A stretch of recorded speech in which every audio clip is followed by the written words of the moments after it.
In this video, we'll be learning about the Nobulous Apprenticeship Program, or N.A.P. N.A.P is a solo and cooperative game within the Too Many Bones Splice and Dice expansion, and it plays 1 to 4 players. This is a game aside from a Too Many Bones adventure, but still uses components from Too Many Bones. To get a general overview of the game, you can click the link in the corner. The objective of the N.A.P is to create a tyrant over the course of 7 days, capable of gaining victory over Nobulous's proto-tyrant. If a tyrant is not created by day 6, or the created tyrant fails against the proto-tyrant, the players have failed the apprenticeship and lost the game. Let's begin setup. Players will need components from both Splice and Dice and Too Many Bones. First, the tyrant and lab mats are placed in the center of the play area. On the tyrant mat, we can place one of these pegs in the following places: the topmost position of the extra baddies track, the leftmost position of the attack form track, and the leftmost position of the preferred target track. This days in progress indicator of the tyrant map is not used in N.A.P. Instead, a peg is placed in the day 1 position of the day track and the 0 progress position on the lab mat. These Splice tyrant stat dice, as well as the other tyrant dice, can be placed to the side. A Splice tyrant chip goes into each of these positions in the tyrant and lab mats. These are lab dice, which can be placed in the draw bag and then given to the first player. Players will set aside all Splice and Dice baddies for a moment. Using the baddies from the core game, or Undertow, or both, players will create 3 stacks. Stack 1 is 15 random 1-point baddies. Stack 2 is 15 random 5-point baddies. And Stack 3 is 2 random 20-point baddies. Players may optionally include baddies from 40 Days in Daylore as well. Now, from Splice and Dice, baddies are added to the stacks. Stack 1 receives 5 random 1-point baddies. Stack 2 receives 5 random 5-point baddies. And Stack 3 receives 3 random 20-point baddies. Each stack is then shuffled. These are known as the active stack for their corresponding point value. Any remaining baddies are not used and can be returned to the box. Now the knob cards are shuffled into a single deck, which can be placed nearby, leaving room enough for 8 face-up cards. Depending on difficulty, players will set up knob cards. For the moderate challenge called Off-Season, find the first opportunity, setback, and task, and place them face up, then reshuffle the deck. For a difficult challenge called Busy Season, place the first 4 knob cards from the deck face up in the play area. These apprentice cards are then shuffled, and each player receives 1. Solo players draw 2 apprentices, and then select 1 to play with. To start the game, 2 1-point and 2 5-point baddies are drawn from the active stacks. Using these, we will set the tyrant's initial stats, using the highest corresponding stat from the revealed baddies. For example, the aggressive geophage has the highest health stat, so the tyrant is given 8 health to match. As another example, the tyrant will be given an initiative value of 4 to start, as the boglurk has the highest initiative of the 4 baddies drawn. Now the tyrant is given its types. A peg is placed in each position that corresponds to the baddie types shown on the revealed baddies. These 4 baddies can now be set aside for the Tyrant Battle. Before we move on to the game steps, let's get familiar with knob cards. These cards represent the management of the apprentices, and players will be burdened with new demands from Nobulous throughout the game. Many of these cards will require baddies or lab dice to be placed on them, which can be done using actions. These can be placed over the course of several turns and days, and they remain until the requirement is fulfilled or the card is ended by other means. When this happens, the baddies are discarded and the lab dice on the card are exhausted. These requirements must be met exactly. For example, this card wants exactly 2 baddies with a combined value of 3 defense, no more, no less. Some cards require the game to be in a certain state, for example, having 4 tasks in play. First, let's talk about opportunities. These provide benefits that can aid the team, though some have requirements to be fulfilled. These come into play with the title banner at the top. Some of these will have an icon at the top, which means the requirement must be fulfilled in order for the benefit at the bottom to be gained. If a card has no requirement, or a card with a requirement becomes fulfilled, the card is then turned 180 degrees to show the benefit. These benefits are optional game effects or actions that players can take. Some can only be used once a day, while others can be used when certain parameters come into play. These opportunities can be ended at any time during the day, or during the end of day, which does not cost an action. Opportunities that are ended are flipped face down, and their benefits are no longer available. These will be discarded at the end of day, which opens up more space in the play area. Fulfilled opportunities can stay in play from day to day in order to use their benefits, but this reduces the number of turns teams will get to take before end of day is triggered. If an opportunity has not been fulfilled yet, it cannot be ended and must remain at least until the next day. The next card type is Setbacks, which have this nefarious looking card back. Setbacks impose negative effects, and they last until this lower requirement is fulfilled. As soon as the requirement is fulfilled, the card is ended and flipped face down. These are then discarded during end of day. The final card type is Tasks. These have 4 orientations: request, demand, reward, and punishment. When these come into play, they are placed with the request orientation at the top. These requests indicate the requirement that needs to be met in order to gain that reward. Once one of these requests is fulfilled, baddies on the card are discarded and lab dice are exhausted. Then, the card is turned to its reward side. A player can decide to spend 2 actions in a single turn to end a request, which flips the card face down. This means no punishment nor reward will be dealt. Any ended tasks are discarded at the end of the day as well. At the end of day, if a request has not been fulfilled or ended, it is turned to the demand side. Demands work similar to requests, but they are a little more difficult to fulfill. In addition, these cannot be ended by spending 2 actions. At the end of day, if a demand lays unfulfilled, they are turned to the punishment side. Punishments are typically negative effects that the players must deal with. For example, this punishment only allows 1 action to be taken each turn instead of 2. Gameplay is split into 2 categories: start of day and end of day. First, at the start of day, the peg is advanced on the day track, which is skipped on day 1. Second, each player will take a turn, starting with the first player on day 1. Players continue going left until the end of day occurs. On a player's turn, 2 things will happen. First, 1 N.A.P card is revealed. If the card has any instantaneous effects, they take place. Second, the player will take up to 2 actions and may even repeat the same action twice. There are 6 different actions which we will go over. Action 1. Research lab dice. Using this action, the player will draw a lab die from the draw bag, roll it, then set it in their research area. They can perform this up to 3 times during this action. As a note, only 10 lab dice are available for use, and may be fewer if some are left unfulfilled on N.A.P cards. Any exhausted lab dice are returned to the draw bag at the end of the day. Action 2. Research Baddies. The player will draw a baddie from any active stack and then set it in their research area.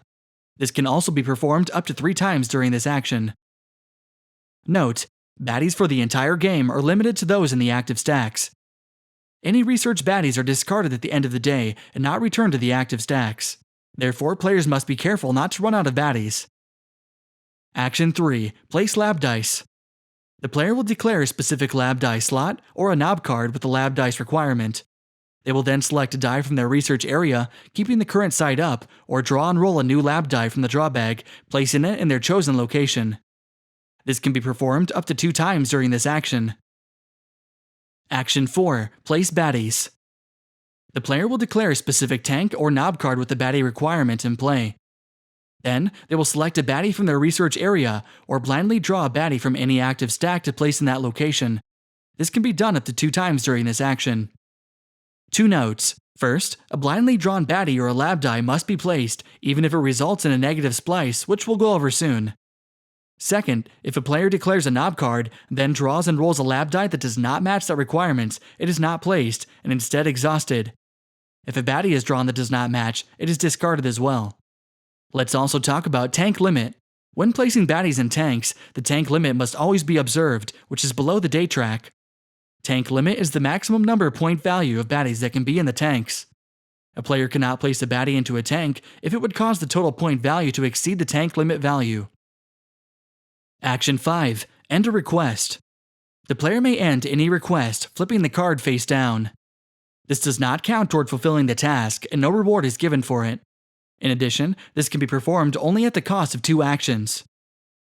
The 6th action is to perform an action listed on the player's apprentice card or on a N.A.P card in play.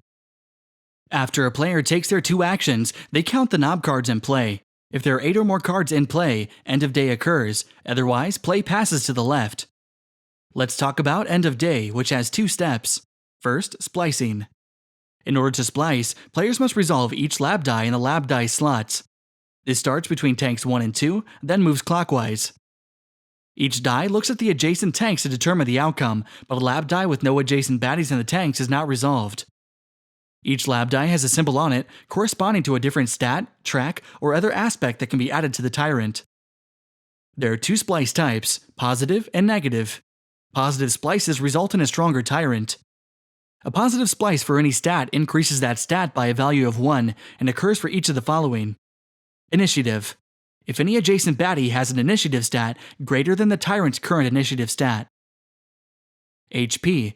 If the combined HP of the adjacent baddies is greater than the Tyrant's current HP. Attack. If the combined attack of the adjacent baddies is greater than the Tyrant's current attack. Defense. If the combined defense of the adjacent baddies is greater than the Tyrant's current defense. Initiative and defense cannot increase over value 6, while HP and attack can increase to a maximum of 12. These are tracks, and if a positive splice occurs for a track, the peg advances 1 position. Extra baddies. This track advances if any adjacent baddie has one of these symbols. Preferred target. This track advances if any adjacent baddie has any targeting symbol that is to the right of the Tyrant's current targeting. Attack form. This track advances if any adjacent baddie has this attack form. A track cannot be advanced past the final position. There are 2 more ways a Tyrant can be improved. Splice Tyrant die.